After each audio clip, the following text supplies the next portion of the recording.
संत नामदेव का कपड़े बेचना। सेंट मैथ्यू के वचन हैं, पहले तुम उसके राज्य और धर्म की खोज करो तो बाकी सब वस्तुएं भी तुम्हें अपने आप ही मिल जाएंगी।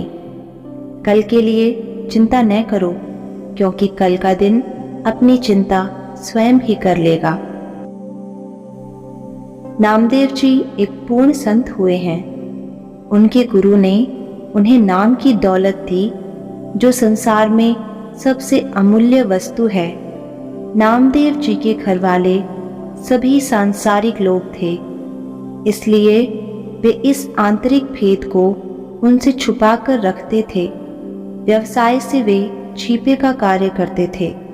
6 दिन वे कपड़ा ठाकते और 7वें दिन कपड़ा बेचने के लिए बाजार में ले जाते। नामदेव जी के 4-5 भाई थे।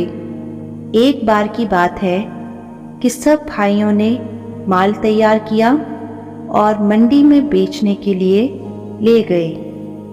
नामदेव जी को भी एक गठरी दे दी। सभी तो माल बेचने लगे, पर नामदेव जी एक तरफ जाकर भजन में बैठ गए।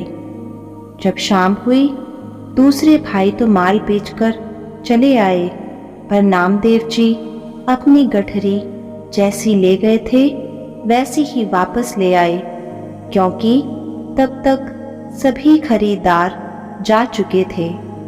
घर वालों ने पूछा कि माल उसी तरह क्यों ले आए।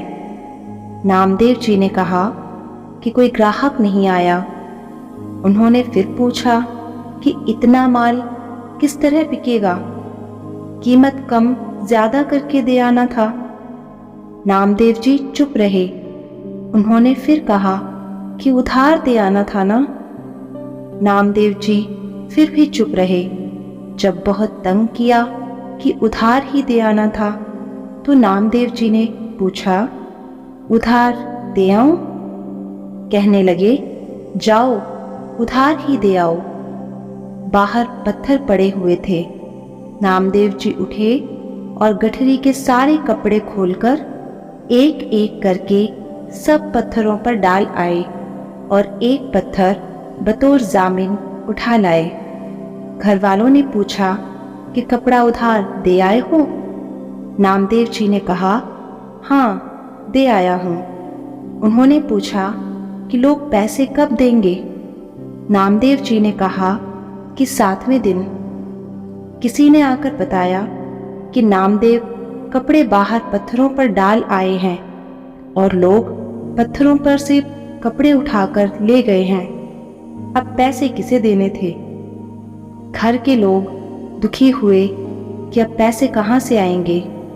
नामदेव जी ने कहा कि आप चिंता न करें, मैं जामिन साथ ले आया हूँ। जब 7वां दिन आया, घर वालों ने नामदेव से पैसे मांगे। नामदेव जी वह पत्थर उठा लाए। पत्थर सोने का बन चुका था। उन्होंने कहा कि जितने मूल्य के आपके कपड़े थे उतना काट लो, बाकी रहने दो। अतः साध संगत जी, सतगुरु अपने सच्चे सेवकों की पल पल संभाल करते हैं। राधा स्वामी जी।